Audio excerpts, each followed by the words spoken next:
Giving offerings and tight to God. దేవునికి ఇవ్వవలసిన కానుకలు మరియు దశమ భాగాలు, దేవునికి కానుకలు మరియు దశమ భాగాలు ఇవ్వడంలో ఉన్న ఆశీర్వాదము. సో ఇది కమెండ్మెంట్ దేవుడు తీసుకొచ్చాడు, కానీ ఈ కమెండ్మెంట్ ఫుల్ఫిల్ చేయడానికి చాలామందికి మనసు ఉండదు. ఎందుకంటే ఎప్పుడైతే దేవుని ప్రేమిస్తారో వాళ్ళే చేయగలుగుతారు. డబ్బును ప్రేమించే వాళ్ళు, డబ్బుని ఇష్టపడే వాళ్ళు దేవుడికి కానుకలు ఇవ్వలేరు, దేవుడికి దశమ భాగాలు ఇవ్వలేరు, దేవుడికి ఆ విత్తనాలు విత్తలేరు. సో ఎవరైతే దేవుణ్ణి ప్రేమిస్తారో, ఎవరైతే దేవుడు అంటే భయభక్తులు ఉంటారో వాళ్ళు మాత్రమే చేయగలుగుతారు. సో కాబట్టి మనము దేవుడు యొక్క కమెండ్మెంట్స్, ఇప్పుడు 10 కమెండ్మెంట్స్ ఎలాగున్నాయో అలాగే ఇది కూడా ఒక మేజర్ కమెండ్మెంట్. సో అప్పుడే నువ్వు ఎప్పుడైతే సంఘాలకు, సంఘ కాపర్లకు, లేకపోతే సంఘ సేవకు నువ్వు ఎప్పుడైతే ఆర్థిక సాయం అందిస్తావో దేవుడు దానిని మల్టిప్లై చేసి మళ్ళీ రిటర్న్గా నూరింతలుగా చేసి ఇస్తాడు. అదే మనం ఒక స్కూల్ ఫీజు కడితేనో, కాలేజ్ ఫీజు కడితేనో, హాస్పిటల్ బిల్లు కడితేనో, లేకపోతే రెస్టారెంట్కి వెళ్ళి ఫుడ్ తింటున్నావు, ఇది నీకు మల్టిపుల్ కాదు. ఎప్పుడైతే నువ్వు దేవుడికి, సంఘానికి ఇస్తావో, దేవుడికి ఆఫరింగ్స్ ఇస్తావో, దేవుడికి తైతులు ఇస్తావో అవే నీకు బ్లెస్సింగ్ లాగా మారుస్తాయి. దానివల్ల దేవుడు సమృద్ధిగా కలగజేస్తాడు, ఇరుకులో విశాలతను కలగజేస్తాడు. ఎప్పుడైతే అవసరం ఉంటుందో అప్పుడు పంట కోసుకోవడానికి ఆయన ఆజ్ఞాపిస్తాడు. సో ఇవన్నీ కూడా దేవుడి యొక్క కమిట్మెంట్స్. కానీ చాలా రోజులు, చాలా మటుకు ఈ ప్రపంచంలో ఎవరన్నా అలా అడిగితే అది దేవుడి కమిట్మెంటే, కానీ డబ్బు కోసమే సేవ చేస్తున్నారని ఇలా అందరూ అంటారు. సో దానివల్ల కొంతమంది కమిట్మెంట్ గురించి కూడా బోధించలేకపోతున్నారు. సో దేవుడిచ్చే కమిట్మెంట్స్లో ఇది కూడా కమిట్మెంట్. ఇవన్నీ పాత నిబంధనలు ఉన్నాయి, కొత్త నిబంధనలు లేవని అంటారు. సో కొత్త నిబంధనలో కూడా ఈ కమిట్మెంట్ ఉంది, దాని గురించి కూడా చర్చిద్దాం. సో ఆది కాండం నుంచి ప్రకటన గ్రంథం వరకు ఈ ఆఫరింగ్స్ గురించి ఎవరెవరు ఏం చెప్పారు, పౌలు ఏం చెప్పాడు, అండ్ నూతన నిబంధనలు ఏం రాయబడి ఉంది, పాత నిబంధనలు ఏం రాయబడి ఉంది, మోషే ధర్మశాస్త్రం ద్వారా ఏమి ఇచ్చారు, సో ఇస్తే ఎలా బ్లెస్ అవుతాము, ఇవ్వకపోతే ఏమవుతుంది, ఇవన్నీ కూడా క్లియర్గా చర్చిద్దాం, డీపర్గా, ఇంకా డీపర్గా చర్చిద్దాం. సో ఇది మీరు 10 మందికి ఎడ్యుకేట్ చేయాలి. ఎందుకంటే చర్చెస్ ప్రాస్పారిటీలో ఎదగాలి, not the restaurants, not the hotels, not the hospitals, not the schools and colleges. Churches should be become a prosperity churches. ఎందుకంటే ప్రతి మనిషి కూడా సంఘం అనేది చాలా ఇంపార్టెంట్. ఎప్పుడైతే సంఘం అభివృద్ధి చెందకపోతుందో ఆత్మలు నశించిపోతాయి, సువార్త ఆగిపోతుంటుంది. సో కాబట్టి ఇది చాలా చాలా ఇంపార్టెంట్ కమిట్మెంట్. చూద్దాం ఇంకా ఏం చెప్పబోతున్నాడు దేవుడు. 2 దిన వృత్తాంతములు 31వ అధ్యాయం 3వ వచనంలో, మరియు యెహోవా ధర్మశాస్త్రమునందు రాయబడి ఉన్న, చూసారా, దేవుడు ధర్మశాస్త్రంలో రాసి పెట్టాడు, విధిని బట్టి అంటే ఆజ్ఞను బట్టి జరుగు ఉదయాస్తమయాలు దహన బలులను. సో దహన బలులు ఒక మేకను, పశువులను బలి ఇవ్వడం, ఇది ఆ కాలంలో జరుగుతున్నాయి. కానీ ఈ కాలంలో ఈ బలులు లేవు. ఎందుకంటే యేసు ప్రభు వారే తనే బలించుకున్నాడు, సింగిల్ షాట్గా బలించుకున్నాడు. ఇక ఏ మేక కానీ ఏ పశువుని కానీ మనము బలించాల్సిన అవసరం లేదు, ఈ ఆఫరింగ్ లేదు. ఆల్రెడీ దేవుడే మన కోసము ఆ ఆఫరింగ్ ఇచ్చేశాడు. సో దీన్ని దహన బలులను, విశ్రాంతి దినములకు, అమావాస్యలకును, నియమకాలమునకు ఏర్పడి ఉన్న దహన బలులను అర్పించుటకై తనను కలిగిన ఆస్తిలో నుండి రాజు ఒక భాగము ఏర్పాటు చేశాను. చూసారా, కలిగిన ఆస్తిలో అన్నింటిలో రాజు ఒక భాగాన్ని ఏర్పాటు చేశాడు. గొర్రెలుంటే దాంట్లో నుంచి ఒక భాగం దేవుడికి, అండ్ పంట పొలాలుంటే అందులో నుంచి ఒక భాగము దేవుడికి. సో అలాగే ద్రాక్ష తోటలు ఉంటే ఒక భాగము, శాలరీ ఉంటే ఒక భాగము, బిజినెస్ ఉంటే ఒక భాగము, అలా దేవుడికి సపరేట్ చేశాడు. సో చూసారా, ఆ కాలంలో రాజులు కూడా పాటించేవారు. ఒక పంట వచ్చింది అంటే అందులో నుంచి దశమ భాగం దేవుడికి ఇచ్చేవారు. అది వరి పంట అయినా, ద్రాక్ష తోటైనా, పండ్లైనా, పూలైనా, ఏదైనా కూడా దేవుడికి అర్పించేవారు. ఒకవేళ గొర్రెలు ఉంటే 100 గొర్రెలు ఉంటే ఒక 10 గొర్రెలు దేవుడికి బలిగా అర్పించేవారు. సో ఇలా 10% అలా ఇచ్చేవాళ్ళు దేవుడికి. ఆఫరింగ్ ఇవ్వడంలో ఎప్పుడు కూడా వెనుక ముందాడద్దు. సో నిన్న ఒక సందర్భంలో బయలుపరచడం జరిగింది, అది కూడా ధర్మశాస్త్రంలోనే నూతన నిబంధనలో కూడా రాయబడి ఉంది. ఒక సందర్భంలో యేసు ప్రభు వారు కుష్ఠరోగిని హీల్ చేస్తాడు. అప్పుడు యేసు ప్రభు వారు అంటారు, నువ్వు వెళ్ళి నీ నీ మ్యాన్ ఆఫ్ గాడ్కి వెళ్ళి ఈ శరీరాన్ని చూపించి అక్కడ ఒక కానుక వేయి, మోషే ధర్మశాస్త్రంలో చెప్పినట్టుగా ఒక కానుక వేయి అని ఎవరు, యేసు ప్రభు వారు చెప్తారు. చూసారు, అది నూతన నిబంధనలో రాయబడి ఉంది. సో ఒక సందర్భంలో చెప్పడం జరిగింది, నీకు నా హ్యాపీ న్యూస్ వచ్చింది, so give some offering to God. పిల్లలు చదువుకున్నారు, ఒక ఆఫరింగ్ ఇచ్చేసాయి. పిల్లలకు ఎడ్యుకేషన్లో ఫీజు ఏంటిది, సీట్ వచ్చింది, ఒక ఆఫరింగ్ ఇచ్చేసాయి. నీకు నార్మల్ రిపోర్ట్ వచ్చింది, ఒక ఆఫరింగ్ ఇచ్చేసాయి. సో సెలబ్రేట్ విత్ గాడ్, హ్యాపీగా సెలబ్రేట్ చేయండి. సో దేవుడికి అలా ఇవ్వడంలో ఆఫరింగ్ ఇట్స్ లైక్ సీడ్ అది అవన్నీ కూడా మోషే ధర్మశాస్త్రంలో రాసి పెట్టాడు. నీ కుష్ఠరోగం తగ్గిందా, ఒక 2 పావురాలను ఇవ్వు. లేకపోతే నీకు ఈ రోగం తగ్గిందా, దేవుడికి మందిరంలో ఒక ఆఫరింగ్ ఇచ్చేయని మోషే ధర్మశాస్త్రంలో రాసి పెట్టాడు. ఒక బిజినెస్లో ప్రాఫిట్ వచ్చిందా, ఒక ఆఫరింగ్ ఇచ్చేయని చెప్పాడు. సో అలా దేవుడికి ఇవ్వడంలో ఎప్పుడు కూడా కుదించొద్దు, ఇంతే ఇవ్వాలి, కొలత లేకుండా ఇవ్వాలి దేవుడికి. సో మనకు అలా మనసు లేకుండా అపవాది చేస్తుంటాడు. ఇప్పుడు డాక్టర్ ఒక చూస్తాడు, నీకు ఇంత ఖర్చు అవుతుంది నీ ఆపరేషన్ కతే, మనం అలాగా చేసి మనం తీసుకొచ్చి ఇస్తాము. సో పిల్లలు ₹1,00,000 స్కూల్ ఫీజు అంటే 1,00,000 కాదు 2,00,000 మనం పెట్టడానికి వెనుక ముందాడము, పిల్లల భవిష్యత్తు బాగుంటుందని. సో ఇలా అన్నిటికీ మనసు ఇస్తాడు, కానీ అపవాది మనకు ఇది మందిరాలకు ఇవ్వకుండా, మనసు ఇవ్వకుండా ఆపివేస్తాడు. కానీ నిజంగా నీకు బ్లెస్సింగ్స్ స్టార్ట్ అయ్యేది, హీలింగ్స్, డెలివరెన్స్ స్టార్ట్ అయ్యేది ఎప్పుడైతే నువ్వు దేవుడికి అర్పిస్తావో అవన్నీ కూడా జరుగుతాయి. సో ఒక మ్యారేజ్ ప్రపోజల్ స్టార్ట్ అయింది, ఒక మ్యారేజ్ సెట్ అయింది, give some offering to God. పిల్లలు పుట్టారు, ఒక ఆఫరింగ్ ఇచ్చేసాయి. నేమ్ సెరమనీకి ఒక ఆఫరింగ్ దేవుడికి ఇచ్చేసాయి.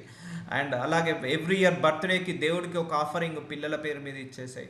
So why not? ఎందుకంటే దేవుడే ఇచ్చాడు ఆ పిల్లల్ని, దేవుడే ఇచ్చాడు ఆ బిజినెస్లో ప్రాఫిట్, ఆ దేవుడే ఇచ్చాడు ఈ సాలరీస్ని, ఈ దేవుడే ఇచ్చాడు ఈ కమిషన్ని, దేవుడే ఇచ్చాడు ఆ బిజినెస్లో ప్రాఫిట్స్ని, దేవుడే ఇచ్చాడు ఆ పంటలు.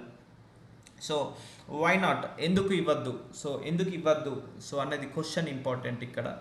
సో అన్నిటి విషయంలో మనము పిసినారితనం చేయగానే, దేవుడికి ఇచ్చేటంలో ఎప్పుడు కూడా పిసినారితనం చేయకూడదు. సో నువ్వు దేవుడికి ఎంతగా ఇస్తుంటే నువ్వు అంతగా బ్లెస్ అవుతుంటాంటావు, ఇస్తున్నా కొద్దీ నువ్వు బ్లెస్ అవుతుంటాంటావు. సో అదే నువ్వు రెస్టారెంట్లో పెట్టినప్పుడు, పబ్లో పెట్టినప్పుడు, వ్యభిచారానికి ఖర్చు చేసినప్పుడు అవి బ్లెస్సింగ్గా మారవు. సో ఎప్పుడైతే దేవుడికి ఇస్తావో అప్పుడే అవి బ్లెస్సింగ్గా మారుతాయి. సో చూద్దాము ఇంకా. మరియు యెహోవా ధర్మశాస్త్రమును బట్టి, సో చూడండి, యెహోవా ధర్మశాస్త్రమును బట్టి యాజకులను, లేవీలను ధైర్యము వహించి తమ పని జరుపుకున్నట్లు ఎవరి భాగములను వారు ఇయ్యవలసినదని. సో రాజు ఆజ్ఞ ఇచ్చాడు ఆ కాలంలో, ఎవరి భాగములు వారు ఇయ్యవలసినది. యెరూషలేములో కాపురమున్న జనులకు అతడు ఆజ్ఞాపించను, రాజు ఆజ్ఞాపించాడట అందరికి కూడా ఎవరి భాగములు వాళ్ళు ఇవ్వండి అని. ఇస్తే ఏమైందో చూద్దాము. ఆ ఆజ్ఞ వెల్లడవుతోడనే. సో చూసారా, ఆ కమెండ్మెంట్ రిలీజ్ చేయగానే ఇజ్రాయేలీల ప్రథమ ఫలమైన ధాన్య ద్రాక్షారసములను, సో వాళ్ళు ఇజ్రాయిల్లో ధాన్యం పండిస్తున్నారు, ద్రాక్షారసములు పండిస్తున్నారు, నూనె, తేనె కూడా చూడండి, తేనె సస్యఫలములను విస్తారముగా తీసుకొని వచ్చిరి. రాజు చెప్పాడు, మీలో ఉన్న ఒక 10వ భాగానంతా తీసుకొచ్చేయని మందిరానికి అని. తీసుకొని వచ్చిరి. సమస్తమైన వాటిలో నుండి 10వ వంతులు విస్తారముగా తీసుకొని వచ్చిరి. చూసారా, మందిరానికి వాళ్ళకు ధాన్యం ఉన్న వాళ్ళు ధాన్యములో 10వ భాగము, ద్రాక్షం ఉన్న వాళ్ళు ద్రాక్షలో 10వ భాగము, నూనె ఉన్నవాళ్ళు, తేనె ఉన్నవాళ్ళు అందులో 10వ భాగాన్ని, సమస్తము ఏవైతే ఉన్నాయో అవన్నీ కూడా 10వ వంతు విస్తారముగా తీసుకొని వచ్చారట. చూడండి, విస్తారముగా తీసుకొని వచ్చిరి. ఏమైందో చూద్దాము. యూదా పట్టణంలో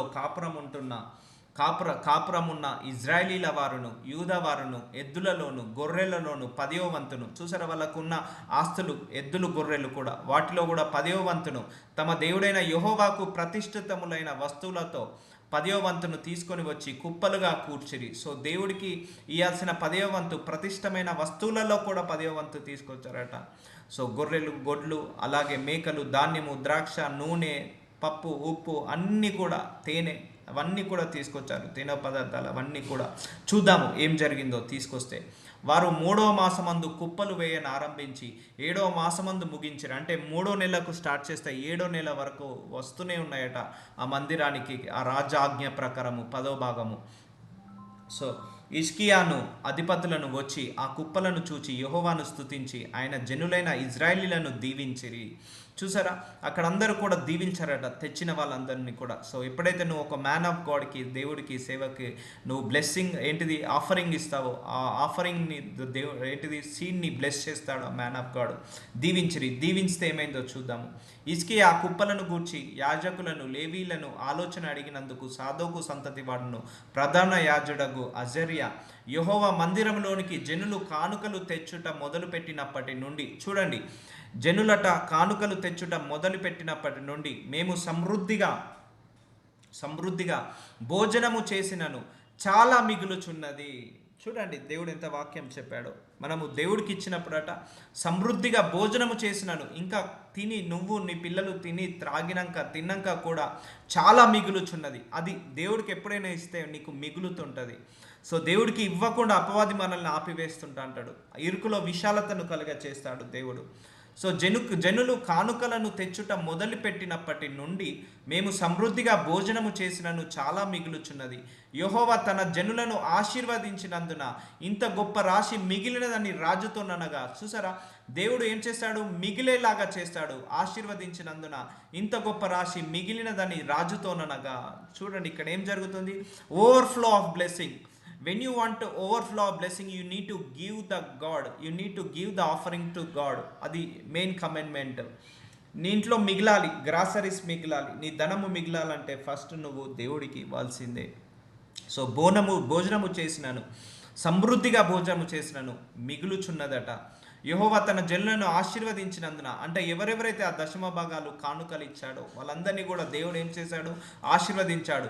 ఇంత గొప్ప రాశి మిగిలినదని రాజుతోననగా. సో అంత గొప్పగా మిగిలినది. హిజ్కియా యెహోవా మందిరంలో కోట్లను సిద్ధపరచవలసినది అని ఆజ్ఞ ఇచ్చాను. సో మందిరంలో అంత మిగులుబాటు ఉంది. సో ఒకటి గుర్తుపెట్టుకోండి, దేవుడికి నీకు ఇచ్చినప్పుడు ఆ హెల్త్ ఇష్యూస్ రాకుండా, ఫైనాన్స్ ప్రాబ్లం రాకుండా, అలాగే నీ ఇంట్లో కూడా ఏది కొదువ రాకుండా, ఒకవేళ నీకు సమయానికి ఏంటిది గ్రాసరీస్ తక్కువయ్యాయి, వెజిటేబుల్స్ తక్కువయ్యాయి, ఫ్రూట్స్ తక్కువయ్యాయి, దేవుడు ఏదో ఒక విధంగా నీకు సహాయంగా పంపిస్తాడు, ఎవరో ఒకరి ద్వారా సహాయాన్ని పంపిస్తాడు.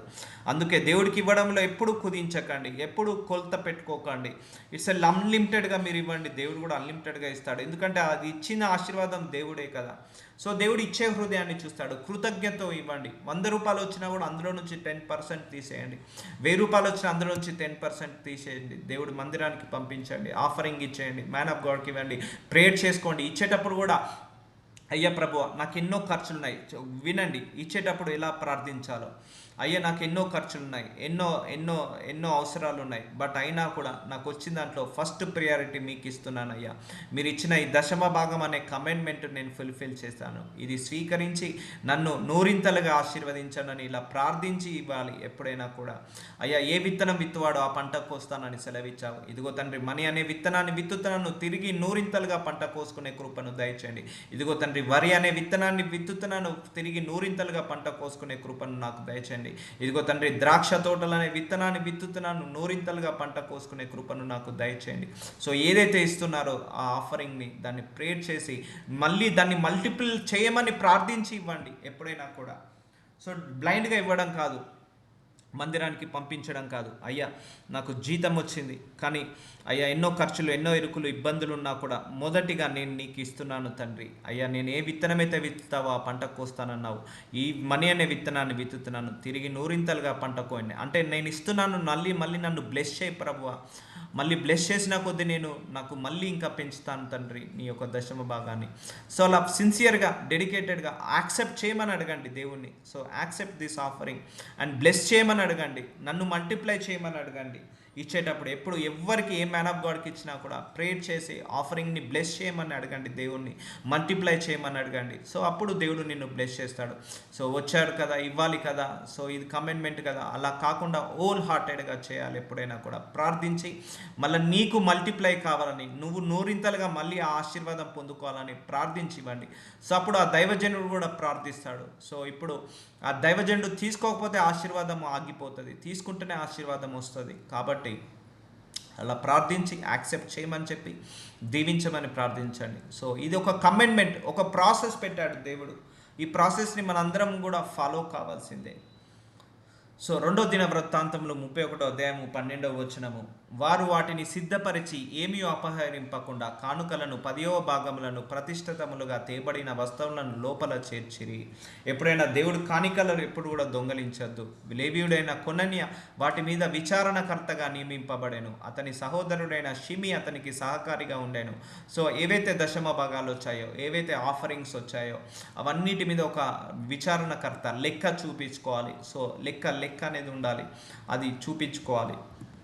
సో మరియు దేవుడు నెహెమ్యా 12వ అధ్యాయం 43వ వచనంలో, మరియు దేవుడు తమకు మహానందము కలగజేసినని ఆ దినమున వారు గొప్ప బలులను అర్పించి సంతోషించిరి. చూడండి మహాదినమున, ఏ దినమున? మహానందము కలగజేసేనని. సో ఇంతకుముందు చెప్పాను కదా, if you are happy mood give some offering to God. నీ పిల్లలకు నార్మల్ రిపోర్ట్స్ వచ్చాయి, లేకపోతే నీకు నార్మల్ రిపోర్ట్స్ వచ్చాయి, happy, give the some offering to God. నీకు మంచి కాలేజీలో సీట్ వచ్చింది, హ్యాపీగా ఒకటి ఇచ్చేసాయి, దేవుడికి ఒక ఆఫరింగ్. ఎగ్జామ్స్ అన్నీ పాస్ అయిపోయావు, దేవుడికి ఒక ఆఫరింగ్ ఇచ్చేసాయి. ఆనందము, share your happiness with God. So అది ఆఫరింగ్ ఏంటిది? థ్యాంక్స్ గివింగ్ అన్నట్టు. ఇక్కడ ఏం చేశారట? మరియు దేవుడు తమకు మహానందము కలుగజేశానని. నీకు నార్మల్ రిపోర్ట్ ఇచ్చింది ఎవరు? దేవుడే కదా. అండ్ మనకు ఎడ్యుకేషన్లో పాస్ అయ్యేటట్టు చేసింది ఎవరు? దేవుడే కదా. వీసా ఇచ్చింది ఎవరు? దేవుడే కదా. అలాగే ఇల్లు కొనుక్కోవడానికి శక్తిని ఇచ్చింది ఎవరు? దేవుడే కదా. పిల్లల్ని ఇచ్చింది ఎవరు? దేవుడే కదా. సో ప్రతి హ్యాపీ మూమెంట్లో ఇక్కడ ఏం చేశారట? దేవుడే నాకు ఈ ఆనందాన్ని కలగజేశానని. ఆ దినమున వారు గొప్ప బలులను అర్పించి సంతోషించిరి. చూసారా? గొప్ప బలులను అర్పించి, అదొక ఆఫరింగ్, అది అర్పించి సంతోషించిరి. మన జీవితంలో కూడా ఈ ఇయర్లో మనకు బర్త్డే అని, మ్యారేజ్ యానివర్సరీ అని, పిల్లల బర్త్డే అని, లేకపోతే పిల్లలు చదువులో పాస్ అయ్యారని, ఫస్ట్ క్లాస్లో వచ్చారని, లేకపోతే పిల్లలకు మంచి ఏంటిది ఏదో ఒక ప్రైజ్లు వచ్చినాయని, సో లేకపోతే మనకు నార్మల్ రిపోర్ట్స్ వచ్చాయని, హెల్త్ ఇష్యూస్ తగ్గిపోయాయని, సో సెలబ్రేట్, మనం హ్యాపీగా సెలబ్రేట్ చేసుకుంటాము. సో అది ఒక ఆఫరింగ్ దేవుడికి ఇచ్చేయండి. అది కూడా దేవుడు కూడా కమెంట్మెంట్లో పెట్టాడు అవన్నీ కూడా. సో వాళ్ళకు ఏమైందట? మహాదానందము కలుగజేశానని ఆ దినమున వారు గొప్ప బలులను అర్పించి సంతోషించిరి. వారి భార్యలు పిల్లలు కూడా సంతోషించిరి. అందువలన యెరూషలేములో పుట్టిన ఆనందధ్వని బహుదూరమున వినబడెను. ఆనందధ్వని అంటే వాళ్ళు నవ్వు, వాళ్ళ సంతోషము చాలా దూరము విస్తరించిందట. So they are celebrating all happy moment by giving the offering to God. So చూసారా ఎంత ఇంపార్టెంట్ ఆఫరింగ్స్. చాలామంది మనం నెగ్లెక్ట్ చేస్తాం. ఈరోజు ఫస్ట్కి ఇస్తే మళ్ళీ ఫస్ట్ వరకు. సో దేవుడు ఎన్నో మేలులు చేస్తాడు. ప్రతి మేలులో ఇవ్వడంలో తప్పు లేదు, ఎందుకంటే ఆయన ఇస్తుంటా అంటాడు. ఇవన్నీ విత్తనాలు. మనం దేవుడికి ఎప్పుడైతే ఇస్తామో అవన్నీ విత్తనాలు, అవన్నీ మొలకెత్తుతాయండి. ఎప్పుడైనా మొలకెత్తుతాయి. హాస్పిటల్లో నువ్వు ఇచ్చిందే అది మొలకెత్తదు, రెస్టారెంట్లో ఇచ్చింది మొలకెత్తదు, స్కూల్లో కట్టింది, కాలేజీలో కట్టింది మొలకెత్తదు. సో నువ్వు ఫ్లైట్ టికెట్స్ ఇవన్నీ మొలకెత్తవు. ఎప్పుడైతే దేవుడికి ఇస్తావో ఆ విత్తనాలే మొలకెత్తుతాయి, ఆ పంట పండుతుంది. సో బహుదూరంన వినపడినట్టు అంటే వాళ్ళంతా హ్యాపీగా ఉన్నారు. సో వాళ్ళ మహాదానందంను ఎలా సెలబ్రేట్ చేస్తున్నారు? ఆఫరింగ్, గాడ్స్కి ఇవ్వడంలో ఆఫరింగ్. ఒకటి, ఆయనే మనకు నార్మల్ రిపోర్ట్ ఇచ్చాడు. సో మనం ఆయనకు ఎంత ఇచ్చినా తక్కువనే. ఆయనే మనకు పిల్లలు ఇచ్చాడు, ఎంత ఇచ్చినా తక్కువనే. మన పిల్లల బర్త్డే ఆయనే ఇచ్చాడు, ఆ కేక్ కట్ చేసుకోవడానికి డబ్బులు కూడా ఇచ్చాడు. ఆయనకి ఎంత ఇచ్చినా తక్కువనే. సో మనం అన్ని సెలబ్రేషన్స్లో మనము డబ్బులు ఇస్తాము. సో అన్ని సెలబ్రేషన్స్ని మనం సెలబ్రేట్ చేసుకుంటాం, కానీ ఆ సెలబ్రేషన్ని దేవుడికి కృతజ్ఞతగా ఇవ్వం మనము. సో అది మిస్టేక్ చేస్తున్నాం మనందరం కూడా. పిల్లల birthday, give some offering to God. మనం వాళ్ళని పిలిచి వీళ్ళని పిలిచి ఒక 10,000 20,000 అయినా ఖర్చు పెడతాము, కానీ దేవుడికి ఒక ఆఫరింగ్ 1,000 కానీ ఒక 500 కానీ ఇవ్వము అది. సో లేకపోతే అక్షరాభ్యాసం అని, లేకపోతే పిల్లలు ఎదుగుతున్నారని, లేకపోతే పుట్టినరోజు అని, ఎన్నో మ్యారేజ్ యానివర్సరీ అని. Give some offering. These all are the happy newses. Every happy newses you should release the one offering to God. So ఇక్కడ వాళ్ళందరూ కూడా మహాదానందంతో ఏంటిది సంతోషంతో సెలబ్రేట్ చేసుకుంటున్నారు. నెహెమ్యా 12వ అధ్యాయం 44వ వచనం. ఆ కాలమందు పదార్థములకును ప్రతిష్టార్పణలకును. సో చూడండి, ఆ కాలమందు, ఆ కాలంలో ఏం జరిగిందో చూద్దాము. పదార్థములకును అంటే వాళ్ళు పండించిన పంటలు, పదార్థాలు ఉంటాయి. ప్రతిష్టార్పణలకును, ప్రథమ ఫలముకు, 10 వంతులు సంబంధమైన వాటిని ఏర్పడిన గదుల మీద కొందరు నియమింపబడిరి. వారు యాజకుల కొరకును కొరకును ధర్మశాస్త్రానుసారంగా నిర్ణయింపబడిన భాగములను. చూడండి, ఇదన్నీ దేవుడు రాసి మోషే ద్వారా ధర్మశాస్త్రం ద్వారా ఇచ్చాడు. దేవుడు ఒకటి ఇచ్చాడంటే అది ఖచ్చితంగా మనం చేయాల్సిందే. సో ఇప్పుడు అందరు కూడా కొట్టివేయబడ్డది అంటున్నారు. కొట్టివేయబడలేదు, ఇట్స్ ఎక్స్టెన్షన్.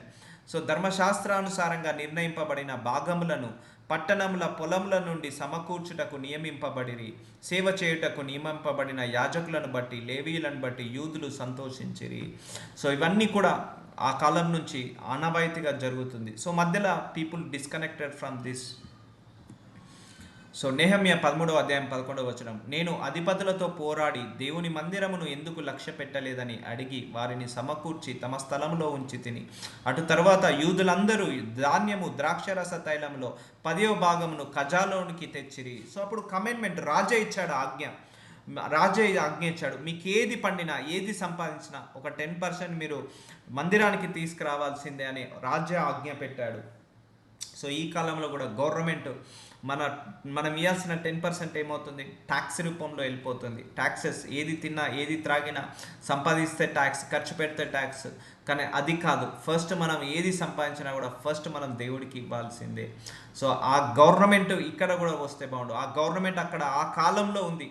ఏది సంపాదించినా కూడా 10% ట్యాక్స్ లాగా మీరు మందిరానికి తీసుకురావాలని పెట్టారు. కానీ ఇప్పుడు ఈ 10% గవర్నమెంట్స్కి వెళ్ళిపోతుంది, not to the churches. So మలాకి 3:7 మీ పితరుల నాటి నుండి మీరు నా కట్టలను గైకొనక వాటిని తోసివేసిరి. సో చూసారా, మొదటి నుంచి మోషే ఉన్న తరం నుంచి దేవుడు ఈ కమాండ్మెంట్ తీసుకొచ్చాడు. నా కట్టలను గైకొనట్లేదు, వినట్లేదు, మీరు వాటిని త్రోసివేసేశారు. ఎస్, ఎవరు కూడా ఇవ్వడానికి మనస్సు ఉండదు. ఇప్పుడు బర్త్డే అయితే ఒక 10,000 20,000 ఖర్చు పెట్టైనా మనం చేయగలుగుతాం, కానీ దేవుడి మందిరానికి ఒక 1,000 రూపాయలు ఇవ్వడానికి మనకు మనసు ఉండదు. మ్యారేజ్ యానివర్సరీ అయితే ఒక 50,000 అయినా ఖర్చు పెట్టి మనం పార్టీ చేసుకుంటాం. దేవుడి మందిరానికి ఒక 5,000 ఇవ్వడానికి కూడా మనసు ఉండదు. అదే అంటున్నాడు, నా పితరుల నాట నుండి మీరు నా కట్టలను గైకొడక వాటిని త్రోసివేసిరి. అయితే మీరు నా తట్టు తిరిగిన ఎడల నేను మీ తట్టుకు తిరుగుదనని సైన్యములకు అధిపతియగు యెహోవా సెలవీయగా, మేము దేని విషయంలో తిరుగుదుమని మీరు అందరూ. సో దేవుడు అంటున్నాడు, మీరు నా తట్టుకు తిరిగితే నేను మీ తట్టుకు తిరుగుతాను. సో అందరు అడుగుతారట, ఏ విషయంలో తిరగాలి ప్రభువా? మేము దశమ భాగాలు ఇస్తున్నామే, లేకపోతే మేము బైబిల్ చదువుకుంటున్నాం, ప్రార్థన చేస్తున్నాం, ప్రతిరోజు స్తుతిస్తున్నాం, ఆరాధిస్తున్నామే, ఇంకా ఏ విషయంలో తిరగాలని మీరు అంటున్నారు. దేవుడు అంటున్నాడు, మీరు తిరగట్లేదు నా వైపుకి, ఇంకా ఏ విషయంలో తిరగాలి అని అంటున్నాడు. మానవుడు దేవుని యొద్ద దొంగలింతున. చూసారా, నువ్వు ఆఫరింగ్ ఇవ్వకపోతే, నువ్వు దశమ భాగాలు ఇవ్వకపోతే, దేవుడికి ఆఫరింగ్స్ ఇవ్వకపోతే, నువ్వు దేవుడి దగ్గరనే దొంగలించిన వాడవుతావు. ఎందుకంటే 100% శాలరీలో 10% it's belongs to God. Straight forward it's belongs to God. అది దేవుడి సేవకు, దేవుడి సేవకే ఉపయోగించబడాలి, దేవుడి సంఘానికే ఇవ్వబడాలి, దేవుడి సేవకులకు అది ఇవ్వబడాలి. సో మానవుడు దేవుని యొద్ద దొంగలిన్నా, సో నీ దగ్గర 10% ఇస్తున్నావు, అది నువ్వు డైరెక్ట్ పరలోకానికి వెళ్ళి దేవుడికి ఇవ్వలేవు కదా. ఓన్లీ ఇక్కడ దేవుడి సేవ సంఘం స్థాపించబడిన సేవకులకే కదా. అయితే మీరు నా యొద్ద దొంగలింతిరి. చూడండి, దేవుడు అంటున్నాడు, దొంగలింతిరి. దేని విషయంలో మేము నీ యొద్ద దొంగలింతిమని మీరందరూ 10వ భాగమును ప్రతిష్టార్పణలు ఈయక దొంగలింతిరి. సో నాకు ఇవ్వాల్సిన ఆఫరింగ్స్ కావచ్చు, నాకు ఇవ్వాల్సిన దశమ భాగాలు కావచ్చు, ప్రతిష్టార్పణలు మీరు ఇవ్వట్లేదు నాకు, అందుకే మీరు నా దగ్గర నుంచి దొంగలిస్తున్నారు. చూసారా, మనం ఆఫరింగ్ ఇవ్వకపోయినా, సీడ్ ఇవ్వకపోయినా, లేకపోతే దశమ భాగాలు ఇవ్వకపోయినా, ప్రతిష్టార్పణలు ఇవ్వకపోతే ఆ దేవుడి దగ్గర నుంచి దొంగలించిన వాళ్ళం అవుతాము. అందుకే దేవుడికి ఇచ్చేటప్పుడు హృదయాన్ని బిగపట్టకండి, స్ట్రెచ్ చేయండి. ఎందుకంటే ఆయనే ఇచ్చింది. రేపు నీకు ఏమైనా కష్టం వస్తే చూసుకునేది ఆయనే, ఏమైనా డబ్బు తక్కువ పడితే చూసుకునేది ఆయనే. సో అన్నీ ఆయనే చూసుకుంటాడు. కాబట్టి నువ్వు ఎప్పుడు కూడా దేవుడికి ఇవ్వడంలో ఆపద్దు. సో మానవుడు దేవుని యొద్ద దొంగలిన్నా, సో అంటున్నాడు, దేవుడి దగ్గర దొంగలిస్తున్నావు నువ్వు అంటున్నాడు. మీరు నా యొద్ద దొంగలింతేరి. దేని విషయంలో నీ యొద్ద దొంగలింతండి మీరందరూ? 10వ భాగము ప్రతిష్టార్పణలు ఇయ్యక దొంగలింతేరి. సో ఇంతకుముందు ఇచ్చినప్పుడు వాళ్ళు ఏం చేశారు? వాళ్ళు తిని సమృద్ధిగా తిన్న తర్వాత కూడా మిగిలిందట, వాళ్ళకు బహు విస్తారంగా మిగిలిందట, వాళ్ళ ఇంట్లో కూడా, గృహంలో కూడా. So this is the main commandment. Just try to understand this main commandment given by God. ఒకటి, ఇవన్నీ తీసుకొని ఆయన దేవుడు, మన దేవుడు ఏమి బిల్డింగ్ కట్టుకోడు, కారు కొనుక్కోడు, బట్టలు వేసుకొని తిరగడు. జస్ట్ ఇది కృతజ్ఞత. ఆయన ఇచ్చిన దాంట్లోనే మనం 10% ఇస్తున్నాం. కృతజ్ఞత కలిగి ఉండాలని దేవుడు టీచ్ చేస్తున్నాడు, మనందరికి కూడా టీచ్ చేస్తున్నాడు. So every happiness you release one offering to God. Nothing to worry, nothing to happy, nothing to worry. ఇప్పుడు మనందరం ఎగ్జామ్లో పాస్ అవుతాం, ఫ్రెండ్స్ని పిలిచి పార్టీ చేసుకుంటాం, బట్ చేసుకోవాలి, తప్పనలేదు. బట్ దేవుడికి ఇవ్వడంలో మనం ఎందుకు నెగ్లెక్ట్ చేయడం? దేవుడికి ఇచ్చిన తర్వాత పార్టీ చేసుకుందాం. పిల్లల బర్త్డే, దేవుడికి ఒక ఆఫరింగ్ ఇచ్చి పిల్లల బర్త్డే సెలబ్రేట్ చేసుకుందాం. సో నేను ఇలా కూడా ప్రే చేసుకుంటాను, మా పిల్లలకి ఏమైనా ఫీవర్ వచ్చినా, కోల్డ్ వచ్చినా, అయ్యా ఈ ఫీవర్ తగ్గించు, నేను కొంత ఆఫరింగ్ మీ సంఘాలకు పంపిస్తాను. ఎస్, ఫీవర్, కోల్డ్, కాఫ్ వచ్చినా కూడా నేను కొంత ఆఫరింగ్ తగ్గగానే నేను ఇమ్మీడియట్గా ఆఫరింగ్ పంపించేస్తాను. సో ఏదైనా బర్త్డే సెలబ్రేషన్స్ అయిన ఆఫరింగ్స్, నాట్ ఓన్లీ దశమ భాగం, ఆ దశమ భాగం కాకుండా మోర్ దెన్ దట్. ఎందుకంటే happy moment, I want to celebrate with God by giving the money or offering to God. ఆ హోల్ హార్టెడ్గా ఒక ఆఫరింగ్ ఇవ్వడంలో ఉన్న సంతోషం వేరు. ఎస్, ప్రార్థించగానే ఏంటిది నార్మల్ రిపోర్ట్ వచ్చింది, జ్వరం తగ్గింది, ఆ కడుపు నొప్పి తగ్గింది. So I given the offer to God. అదే మనము డాక్టర్ దగ్గరికి వెళ్తే ఒక 10,000 బిల్ వేసినా కూడా మనం కట్టగలుగుతాము. ఏంటిది ఆ స్కాన్, ఈ స్కాన్, ఈ రిపోర్ట్, ఆ రిపోర్ట్ అని. అది ఒక 10 రూపాయలు దేవుడికి ఇవ్వాలంటే మనం ఇవ్వలేము. Just first give the first priority. ఎప్పుడైనా దేవుడికి ఫస్ట్ ప్రియారిటీ ఇవ్వడం నేర్చుకోండి. ఏ హ్యాపీ మూమెంట్ అయినా దేవుడికి ఒక ఆఫరింగ్ రిలీజ్ చేసేయండి. సో మలాకి 3:9 ఈ జనులందరూ నా యొద్ద దొంగిలించునే ఉన్నారు, మీరు శాపగ్రస్తులై ఉన్నారు. చూసారా శాపగ్రస్తులు. సో మనము దేవుడికి ఇవ్వకపోవడం అదేంటిది? మనము శాపాన్ని కొని తెచ్చుకుంటున్నాము. ఇస్తే ఆశీర్వాదం, ఇవ్వకపోతే శాపము. సో నా యొద్ద దొంగలిస్తున్నారు. సో దొంగలు ఇప్పుడు ఏమంటున్నారు దేవుడు, పరలోకానికి దొంగలు, వ్యభిచారులు, నరహత్యకులు వీళ్ళు వెళ్ళరు అన్నారు. సో ఇప్పుడు మనం దేవుని దగ్గర దొంగలిస్తున్నాము. ఈ దొంగలించడం వల్ల మనకు ఈ ఆఫరింగ్ మనం ఆపివేయడం వల్ల మనకు పరలోకం దక్కుతుందా? దక్కదు. సో ఇక్కడ చూడండి, జనులందరూ నా యొద్ద దొంగలించుచున్నారే. సో ఒక దొంగతనాన్ని దొంగిలిస్తే వాడిని ఏమంటారు? దొంగ అంటారు. యేసు ప్రభు వారు ఏమన్నారు? దొంగలు పరలోకానికి వెళ్ళరు అన్నారు. మీరు శాపగ్రస్తులై ఉన్నారు. సో పరలోకానికి శాపగ్రస్తులు వెళ్తారా, లేకపోతే ఆశీర్వదించబడిన వాళ్ళు వెళ్తారా? ఆశీర్వదించబడిన వాళ్ళు వెళ్తారు. సో ఇప్పుడు అర్థమవుతుందా? తెలుసో తెలియకో, ఇప్పటి వరకు మనకు తెలుసో తెలియకో తక్కువ చేసి ఇవ్వచ్చు, కుదించి ఇవ్వచ్చు, లేకపోతే మనకు వచ్చిన రాబడిలో ఎందుకు ఇవ్వాలని అనుకోవచ్చు. బట్ ఈరోజు వాక్యం ప్రత్యక్షమైంది కాబట్టి మీరు ప్రతి సెలబ్రేషన్ని ఒక హ్యాపీ మూమెంట్తో దేవుడికి ఒక కృతజ్ఞత కానుకని ఇచ్చి చేయండి. అలాగే దేవుడి దగ్గరనే మనం ఎప్పుడు దొంగలించద్దు. ఆ కమెంట్మెంట్లో ఇప్పుడు మనము నరహత్య చేయొద్దు, వ్యభిచరించద్దు, నీతిగా ఉండాలి, పరిశుద్ధంగా ఉండాలి, ఎవరిని తిట్టద్దు, బూతులు మాట్లాడొద్దు, హృదయాన్ని జాగ్రత్తగా కాపాడుకోవాలి. ఇలాంటి కమెంట్మెంట్స్ ఏదైతే ఉన్నాయో ఇది కూడా ఒక కమెంట్మెంట్సే. కానీ బయట ఈ కమెంట్మెంట్స్ని ఫుల్ఫిల్ చేయకుండా అపవాది ఏం చేస్తున్నాడంటే ఆపివేస్తాడు. ఆ దేవజనుడు ఏంటి డబ్బు కోసమే సేవ చేస్తున్నాడు, డబ్బు కోసమే, దశమభాగ కోసమే సేవ చేస్తున్నాడు అని అలా దైవజనుడిని ఏం చేస్తాడు? క్రిటిసైజ్ చేసేలాగా చేస్తాడు ఆ అపవాది. చేసి అప్పటికి ఆగిపోయి ప్రాస్పరిటీ లేక ఆ సంఘము మూతబడేలాగా చేస్తాడు. ఒక సంఘం మూతపడిందంటే ఎన్నో ఆత్మలు రక్షించకుండా అయిపోతాయి. ఒక సంఘం మూతపడిందంటే ఎన్నో ఆత్మలు నశించిపోతాయి. సో ఇవన్నీ అపవాది చేసే ట్రాప్. అదే ఒక సంఘము ప్రాస్పరిటీలో వర్ధిల్లుతుంది, హాల్ రేంజ్ కట్టుకోవడానికి వీటికి సమృద్ధిగా ఉంది, అప్పుడు సంఘం విస్తరిస్తుంది. అదే చెప్పాను కదా, ఒక హాస్పిటల్ 4 హాస్పిటల్స్ అవుతున్నాయి, ఒక స్కూల్ 10 స్కూల్స్ అవుతున్నాయి, ఒక కాలేజ్ 10 కాలేజ్ అవుతున్నాయి, కానీ ఒక్క మినిస్ట్రీలు అవుతున్నాయా? అండ్ ఒక్క హాల్ అన్న నిండుతుందా? సో అది ప్రాస్పరిటీ లేక ఆగిపోతుంది. సో ఆ ప్రాస్పరిటీ ఎవరు ఇవ్వాలి? దైవజనులకు, సంఘ కాపర్లకు, విశ్వాసులు ఇవ్వాలి. అది ఇవ్వాలంటే వాక్యం చదవాలి. వాక్యం చెప్పనివ్వకుండా కూడా అపవాది ఆపివేస్తుంటా అంటాడు ఈ విషయంలో. సో ఈ విషయంలో అపవాది అటాక్ చేస్తుంటా అంటాడు సంఘాల మీద, విశ్వాసుల మీద. సో నీకు హాస్పిటల్కి వెళ్తే నువ్వేం కాదు కట్టు అని ప్రేరేపణ వస్తుంది. నీ ఆరోగ్యం కంటే ఎక్కువనా, నీ ప్రాణం కంటే ఎక్కువనా, నువ్వు నశించిపోతావు లేకపోతే చనిపోతావు, అది ఇదని చెప్పి ప్రేరేపించి కట్టిస్తాడు. అదే సంఘానికి ఇస్తే ఏమవుతుంది? నువ్వు ఇవ్వడం వల్ల ఏమవుతుంది? అది మ్యాన్ ఆఫ్ గాడ్ ఎంజాయ్ చేస్తాడు, ఆ మ్యాన్ ఆఫ్ గాడ్ తీసుకుంటాడు. ఇవ్వడం వల్ల ఏముంది అని ఇలా ఆపివేస్తుంటా అంటాడు అపవాది. So just try to understand what I'm saying, because it's a God's commandment, it's a law, it's a law. So మనం అపవాది మాట వినద్దు. ఈ విషయంలో మనము దేవుడి మాట వినాలి. Celebrate with God.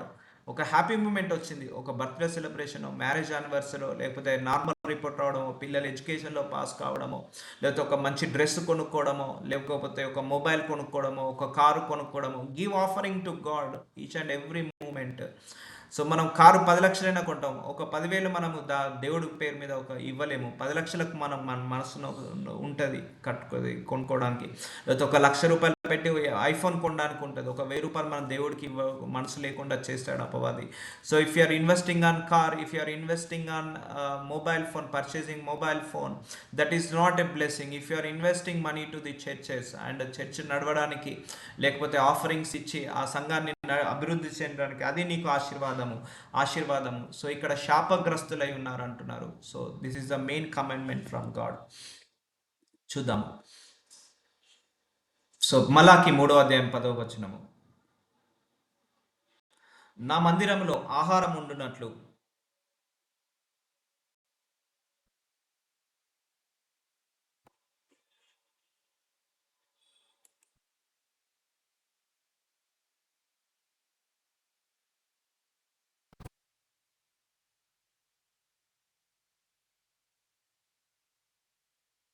సో మలాకి 3:10 నా మందిరంలో ఆహారం వండునట్లు 10వ భాగమంతయు మీరు నా మందిరం నిధిలోనికి తీసుకొని రండి. దీన్ని చేసి మీరు నన్ను శోధించిన ఎడల. సో ఇచ్చిన తర్వాత ఏమంటున్నాడు? నన్ను శోధించండి. నేను ఆకాశ వాకింట్లను విప్పి, అంటే నన్ను అయ్యా నేను దశమభాగం ఇస్తున్నాను అయ్యా నెల వాటన్నిటిని కూడా తిరిగి పంట కోసుకునే కృపను నాకు దయచేయండి. So you need to pray. ఆయన ఏమంటున్నాడు? శోధించమంటున్నాడు, అడగమంటున్నాడు. సో నా మందిరము నిధిలోనికి తీసుకొని రండి, దశమ భాగము దీన్ని చేసి మీరు నన్ను చేసిన ఎడల, నువ్వు 10% ఇవ్వడం కాదు, నన్ను ఆశీర్వదించమని అడగమంటున్నాడు దేవుడు. Bless me my lord. ఈ తైత్ని, ఈ ఆఫరింగ్ని, ఈ యొక్క కమెంట్మెంట్ని ఫుల్ఫిల్ చేస్తున్నాను, నన్ను ఆశీర్వదించమని అడగమంటున్నాడు. అప్పుడు ఏంటిదట, నేను ఆకాశ వాకిన్లను విప్పి, అంటే పరలోక ద్వారాలను విప్పి పట్టజాలనంత విస్తారముగా దీవెనలను కుమ్మరించేదని సైన్యములకు అధిపతి యగు యెహోవా సెలవిచ్చుచున్నాడు. సో ఇప్పుడే అర్థమైందా బ్లెస్సింగ్ ఎక్కడ ఆగిపోతుందో? సో నువ్వు ఎప్పుడైతే మందిరానికి ఇస్తావో, 10వ భాగం ఇస్తావో, దేవుడు ఏమంటున్నాడు, నన్ను శోధించండి, ఇచ్చి మర్చిపోకండి, నన్ను అడగండి, అయ్యా బ్లెస్ మీ, ఈ ఆఫరింగ్ని బ్లెస్ చేయండి, నీకు కమిట్మెంట్ ఫుల్ఫిల్ చేస్తున్నాను అయ్యా, ఈ ఆఫరింగ్ని బ్లెస్ చేయండి, ఈ తైత్ని బ్లెస్ చేయండి అని ప్రార్థించండి. అప్పుడు దేవుడు అట ఆకాశ వాకిన్లను విప్పుతా అంటున్నాడు, పట్టజాలనంత విస్తారముగా దీవెనలను కుమ్మరించేదను. సో ఇప్పుడు అపవాదం ఏం చేస్తున్నాడు, మనకు ఆ బిల్లు ఈ బిల్లు పే చేసి మనం ఏంటిది చర్చిలకు ఇవ్వకుండా, మనసు లేకుండా చేస్తున్నాడు. సో ఇవ్వగానే నన్ను ప్రార్థించండి, నేను మీకు ఆ పరలోక ద్వారాలను ఓపెన్ చేస్తాను, పట్టజాలనంత, అంటే నువ్వు అడిగిన దానికంటే ఎక్కువగా, ఊహించిన దానికంటే ఎక్కువగా నేను నీకు పంపిస్తాను అంటున్నాడు. సో చూడండి ఎంత పవర్ఫుల్ మెసేజ్. సో కానీ ఇక్కడ ఏం జరుగుతుంది, ఇది జరగట్లేదు. సో అందుకే prosperity is very very important to the churches. పట్టజాలంత విస్తారంగా దీవెనలను కుమ్మరించదని సైన్యములకు అధిపతి యెహోవా సెలవిచ్చుచున్నాడు. సో అప్పుడు ఏం చేస్తాడో చూద్దాము. నువ్వు దశమ భాగం ఇస్తున్నావు కదా, దానివల్ల ఏం జరుగుతుందో చూద్దాము. ఇంతకుముందు బ్లెస్సింగ్స్ని రిలీజ్ చేస్తా అన్నాడు, శోధించిన ఎడల ఆకాశ వాకిన్లను విప్పుతా అన్నాడు, పట్టజాలంతరగా విస్తారమైన దీవెనలను కుమ్మరిస్తా అన్నాడు. ఇంకా మీ పంటను తినివేయు పురుగులను నేను గద్దించేదను. సో పంటను తినివేయు పురుగులు అంటే ఒకటండి, మనకు నెల శాలరీ రాగానే మనకు అన్వాంటెడ్గా హాస్పిటల్ ఫీజులు కట్టడం, అన్వాంటెడ్గా ఆ వాషింగ్ మిషన్ రిపేర్ అని, ఫ్రిడ్జ్ రిపేర్ అని, లేకపోతే ఇంకా అన్వాంటెడ్ అన్ఎక్స్పెక్టెడ్ మనకు ఎక్స్పెండిచర్స్ జరుగుతుంటా ఉంటాయి. అలా మనం సంపాదించిన సంపాదన వృధా కాకుండా, చాలామందికి మూడో తారీఖు రాగానే ఆ లోన్లని, అప్పులని, అటని ఇటని వెళ్ళిపోతుంటాయి. పర్సనల్ లోన్, కార్ లోన్, అప్పులని, వడ్డీలు కట్టుకోవడం ఇలా వెళ్ళిపోతాయి. 3వ తారీఖు నెలంతా కష్టపడ్డ 1, 2, 3వ తారీఖు వరకు శూన్యం అయిపోతుంది, జీరో అయిపోతుంది. కొన్ని అన్వాంటెడ్ ఖర్చులు అవుతుంటా ఉంటాయి. సో అలాంటి ఖర్చులు కాకుండా గద్దిస్తాను, అంటే మనం సంపాదించే సంపాదన సో వృధాగా అటు కట్టడం అది దేవుడి చిత్తమా, వృధాగా వెళ్ళిపోవడం దేవుడి చిత్తమా, వృధా ఖర్చులు కావడం దేవుడి చిత్తమా? సో అది దేవుడి చిత్తము కాదు. సో నువ్వు సంపాదించే సంపాదన నువ్వు తిని తృప్తి పొంది, నీ పిల్లలు తిని తృప్తి పొంది మిగిలాలి, అది దేవుడి చిత్తము. సో అది తిని తృప్తి పొంది మిగిలాలంటే నువ్వు ఫస్ట్ దేవుడికి ఇవ్వాలి, రాగానే ఫస్ట్ ప్రియారిటీ దేవుడికి ఇచ్చేసేయాలి. నేను గద్దించేదను, అవి మీ భూమి పంటను నాశనం చేయవు. సో అంటే మనం సంపాదించే సంపాదన నాశనం కాకుండా ఆపివేస్తాడు. మీ ద్రాక్ష చెట్ల ఆకాల ఫలములను రాల్పకుండునని సైన్యములకు అధిపతి యెహోవా సెలవిచ్చుచున్నాడు. అంటే నువ్వు సంపాదించిన సంపాదన, నీ బిజినెస్ ప్రాఫిట్స్ వేరే వాళ్ళు తినకుండా, వేరే వృధా ఖర్చులు కాకుండా ఆపివేస్తాను, నిలిపివేస్తాను. ఎందుకంటే నువ్వు 10% ఇస్తావు చూసావా, మిగిలిన 90% పరిశుద్ధపరచబడుతుంది. ఆ 90% ప్రాపర్గా యూజ్ అవుతుంది. సో ఆ 90%లో నువ్వు తిని తృప్తి పడంగా సో విశాలంగా నీకు మిగిలిపోతుంది, సమృద్ధిగా మిగిలిపోతుంది. సో ఇలా మిగిలకుండా పేదరికంలో ఉండాలని, ప్రాస్పరిటీ లేకుండాలని అపవాది ఏం చేస్తుంటాడు, మనకు టైం రాగానే ఒక వాషింగ్ మిషన్ రిపేరో, లేకపోతే ఎంఆర్ఐ స్కానో, సిటీ స్కానో, లేకపోతే ఆ రిపోర్టో, ఆపరేషనో, సర్జరీ, లేకపోతే ఈ లోను, ఆ లోను, ఆ అప్పో, ఆ వడ్డో, ఇలా మనకు ఇలా చేసి కూర్చోబెడతాడు. సో అప్పుడు మనం దేవుడికి ఇవ్వాలని మనసు, నా దగ్గరనే లేదు ఇక దేవుడికి ఏమి ఇస్తా, నాకే షార్టేజ్ ఉంది ఇక దేవుడికి ఏమి ఇస్తా అన్న మైండ్ సెట్కి తీసుకొస్తాడు. సో ఈ విషయంలో మనం అపవాదిని గెలిపించకూడదు, అంటే ఏ విషయంలో కూడా అపవాదికి చోటు ఇవ్వకూడదు అంటారు. అందుకే ఈ విషయంలో నువ్వు అపవాదిని గెలిపించినా కూడా అపవాదికి చోటు ఇచ్చినట్టే. So this is a very powerful giving to the God. మలాకి 3వ అధ్యాయం 12వ వచనము, అప్పుడు ఆనందకరమైన దేశంలో మీరు నివసింతురు, అన్యజనులందరూ చూసి మిమ్మును ధన్యులందరూ. చూసారా, అరే వీళ్ళ దేవుడేంది ఇంత గొప్పవాడా, వీళ్ళందరూ బ్లెస్ అవుతున్నారు, వీళ్ళందరూ ఇంత గొప్పగా ఆశీర్వదించబడుతున్నారే అని అంటారట అన్యజనులు మనం చూసి. కానీ ఇక్కడ ఏం చేశారు, పేదవాళ్ళ దేవుడు అని ఒక ముద్ర వేశారు ఇక్కడ. సో పేదవాడిగా ఉండడం దేవుడి చిత్తం కదా. అదే ఒక అమెరికా, లండన్, ఆస్ట్రేలియా, కెనడా చూడండి, they are blessed richly, that countries are blessed richly. So ఇక్కడ ఏంది, ఆనందకరమైన దేశంలో. So US, UK, Australia, Canada, they are blessed very richly. ఆనందకరమైన దేశం అవి. సో బ్లెస్ అయిన దేశంలో మీరు నివసింతురు. చూసారా, అక్కడికి తీసుకెళ్తాను అంటున్నాడు. అన్యజనులందరూ మిమ్మల్ని ధన్యులందరూ. సో మన చుట్టుపక్కన వాళ్ళందరూ, అరే వీడు దేవుణ్ణి నమ్ముకున్నాడు కనుక ఆ అమెరికాకు వెళ్ళాడు, అంత గొప్పగా ఆశీర్వదించబడ్డాడు, అంత గొప్పగా ఆశీర్వదించబడిందని అంటారు. చూసారా, దేవుడు ఫారెన్కి అలా ద్వారాలు ఓపెన్ చేస్తాడు, అన్ని రంగాలుగా ద్వారాలు ఓపెన్ చేస్తాడు. So never neglect to give the God. It's a blessing to you only, but సైతాన్ is always trying to stop us. Do not give the God. So అది ఇవ్వకుండా ఆపివేస్తుంటా అంటాడు. మలాకి 3:13 యెహోవా సెలవిచ్చినదేమనగా, నన్ను గూర్చి మీరు బహు గర్వపు మాటలను పలికి నిన్ను గూర్చి ఏమి చెప్పితిమని మీరు అడుగుదురు. సో అంటారు, మీరు నన్ను చూసి గర్వపు మాటలు మాట్లాడుతున్నారని నేను అంటాను. అప్పుడు ఆయన అంటాడు, నేను ఎందుకు గర్వంగా మాట్లాడానని మీరంటారు. దేవుని సేవ చేయుట నిష్ఫలమనియు ఆయన ఆజ్ఞలు గైకొని సైన్యములకు అధిపతి యెహోవా సన్నిధిని మనము దుఃఖక్రాంతులుగా తిరుగుట వలన ప్రయోజనమేమనియు. సో మనము దేవుడి సేవ చేస్తున్నాం, దేవుడి సేవకు సపోర్ట్ చేస్తున్నాం. సో అయినా కూడా మనం ప్రాస్పారిటీ వద్దట్లేదు. సో కొంతకాలమైన తర్వాత దేశంలో వర్షము లేక నీరు ఎండిపోయాను. సో 1 రాజులు 17:7 చూద్దాం. కొంతకాలమైన తర్వాత దేశంలో వర్షము లేక నీరు ఎండిపోయాను. So will continue tomorrow.